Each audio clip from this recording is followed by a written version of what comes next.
हम singer baby Pandey आप सबके बीच में फिर से शिव चर्चा कथा लेके आए हैं। शिव गुरु के चरणों में प्रणाम, पार्वती माता के चरणों में प्रणाम, सभी देवी देवताओं के चरणों में प्रणाम, हरिंदर भैया नीलम दीदी की चरणों में प्रणाम।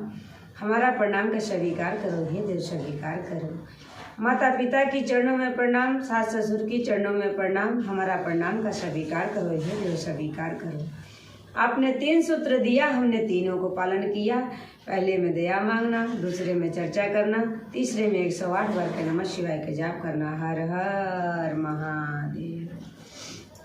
आइए आप सबके बीच में एक प्यारा सा कथा लेके आ रहे हैं। आप लोग जरूर कथा सुनिए और कथा पूरा सुनिए, क्योंकि पूरा कथा सुनने से ही ज्ञान होता है। आइए आप सबके बीच में एक कथा बताते हैं। एक बार की बात था कि एक संत था। कभी भी गुरु भाई गुरु बहना सभी लोगों से मेरा रिक्वेस्ट है कि जो कमज़ोर हो, मजबूर हो, जो साधु संत है, इसको कभी सताया ना करो, क्योंकि ये सब का रखवाला हमारे भोलेनाथ होते हैं। तो एक समय का बात था कि एक संत था और वो संत बेचारे बाबा भोलेनाथ के भक्त थे। भोलेनाथ का ही गुणगान करता था, पूजा पाठ करते थे और उन्हीं के चरणों में अपने दिन को व्यतीत करते थे। और उनको दुनिया से कोई लेना देना नहीं था और नहीं उनको मोह माया लालच कुछ भी नहीं था।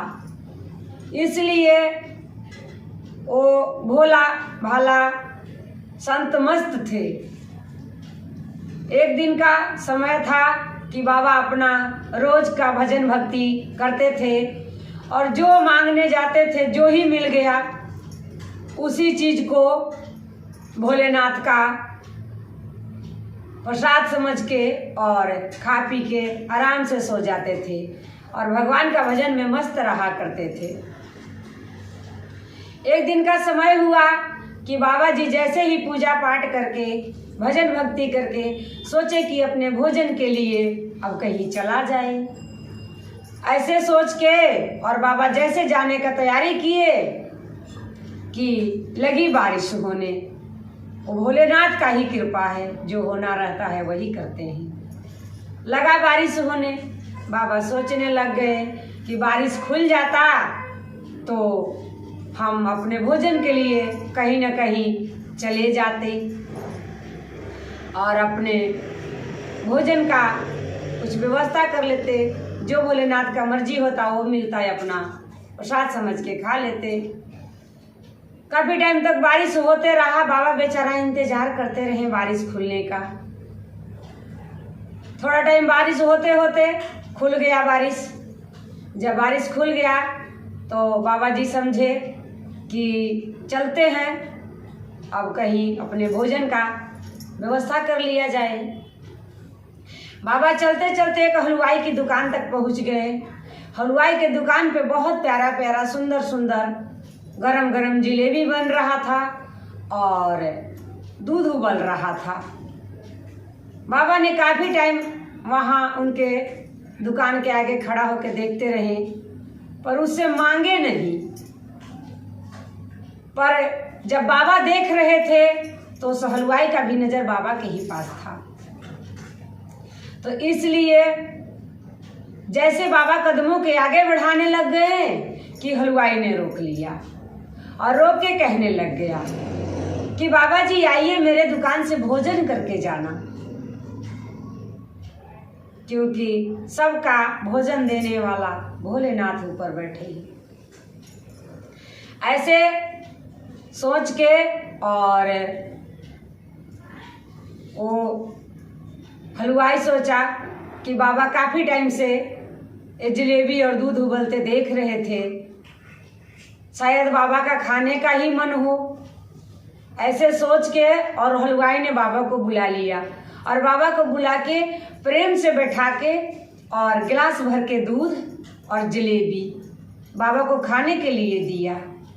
बाबा खा लिए, गरम गरम दूध पी लिए और कहे कि हे भोलेनाथ, क्या है आपका कृपा आज हमारे ऊपर था।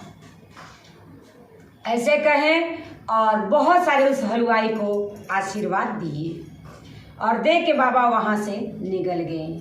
बाबा का पेट भी भर गया था और ऐसे भी बाबा मस्त मौले थे, उनको दुनिया से कोई मतलब नहीं था। बाबा पेट भर के भोजन किए और भगवान में मस्त होके और भोलेनाथ का कीर्तन भजन करते आगे निकल गए। आगे आगे बाबा चल रहे हैं और पीछे पीछे एक पति पत्नी नए शादी हुए, दोनों उनके पीछे पीछे जा रहे हैं। बाबा तो मगन हैं भोलेनाथ के भजन कीर्तन में, उनको तो दिखाई नहीं नीचे दे रहा था कि बारिश भी हुआ है। ऐसे करते करते थोड़ा दूर बाबा चले कि एक खड्डे था, खड्डे में पानी भरा हुआ था। जब पानी भरा हुआ था तो बाबा का ध्यान तो भोलेनाथ पे था। बाबा जाके छप से उसमें पैर रख दिए। जैसे पैर रखे तो जो पीछे पति पत्नी आ रहे थे वो पत्नी का छींटा पड़ गया। छींटा पड़ के उसको कपड़ा गंदा हो गया तो उसका पति बाबा पे गुस्सा करने लग गया कि बाबा आपने ये क्या किए, हमारे पत्नी का कपड़ा गंदा कर दिए। बाबा कुछ नहीं बोले, बाबा देखते रह गए। लड़का काफी बात बोला, उल्टा सीधा भी बाबा को कहा और कह के एक थप्पड़ खींच के बाबा को मार दिया। जब बाबा को खींच के थप्पड़ मार दिया तभी भी बाबा कुछ नहीं बोले। बाबा चुप करके वहां से चले गए और फिर वही भगवान में मगन हो गए और भजन करने लग गए। ऐसे करते करते बाबा आगे चले गए और वो पति पत्नी अपने घर पे आ गए। जब अपने घर पे आ गए तो पत्नी आगे सीढ़ी पे चढ़ के और गेट के ताला खोलती है और पति पीछे से चढ़ता है। जैसे चढ़ा बारिश हुआ था, उसका पैर फिसला, उसका पति गिर गया। गिरते गिरते उसको प्राण निकल गया। जब पत्नी पति को बोलते हुए ना देखा तो रोने चिल्लाने लग गई और कहने लग गई कि हे भाई देखिए मेरा पति को क्या हो गया, कोई मेरा पति को बचा लीजिए, मेरा पति तो बोल ही नहीं रहे हैं। ऐसे सुन के टोले महाले इकट्ठे हो गए। जब इकट्ठे हो गए तो सारे लोग कहने लगे कि तेरा पति तो मर गया है, इसको क्या हुआ, कैसे हुआ। तो वो पत्नी कहने लग गई कि कुछ भी तो नहीं हुआ था, से अभी हम लोग घूम के आ रहे थे और सीढ़ी से इनका पैर फिसल गया और इतने में गिर गए। बोलता है ऐसे थोड़े ना होता है कि कोई सीढ़ी से गिर जाए वो मर जाए, और भी कुछ बात हुआ था। तब उसको पत्नी के याद आ गया वो साधु वाली बातें। तो कहा कि एक बाबा रास्ते में मिले थे, वो पानी में पैर पड़ गया उनका, मेरे ऊपर छिट्टा पड़ गया तो मेरे पति ने काफी उनको उल्टा सीधा भी बोले और लास्ट में एक थप्पड़ भी मार दिए। तो जब ऐसे बोले तो सभी लोग कहे कि वो बाबा को बुला के ले आओ। गए, वो बाबा को बुला के ले आए तो कहे कि बाबा ये क्या किया, इसने एक थप्पड़ का मारा कि इसने आपने तो इनका प्राणे ले लिए। बोले कि इसमें हम क्या किए हैं। बोले कि ये कह तो रही है कि हमारे पति ने एक थप्पड़ बाबा को मार दिया था, आपने तो इसका प्राण ही ले लिए। बाबा बोले ऐसे हम कुछ नहीं किए हैं, क्या सबूत है कि हम किए हैं। तो एक लड़का ने कहा कि हम जान रहे बाबा, हम वही थे, हम देखे हैं, सबूत के तौर पे हम हैं कि हाँ आपके पैरों से जो छिट्टा पड़ा तो इसने थप्पड़ मारा। तो कहे कि छिट्टा किसको पड़ा था, पति को पड़ा था कि पत्नी को पड़ा था। तो वो आदमी कहने लग गया कि नहीं इसका पत्नी को पड़ा था। तो बोला कि जब पत्नी को पड़ा था तो पति क्यों मेरे को थप्पड़ मारा।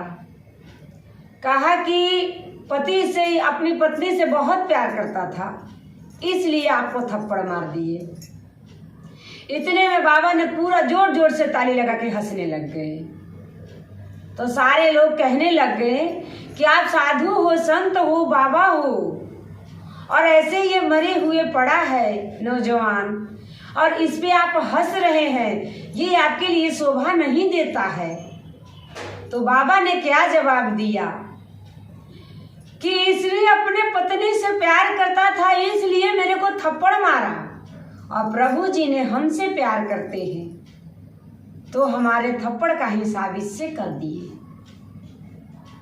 ऐसे कह के और साधु वहां से भोलेनाथ का कीर्तन करते हुए मगन हुए चला गया।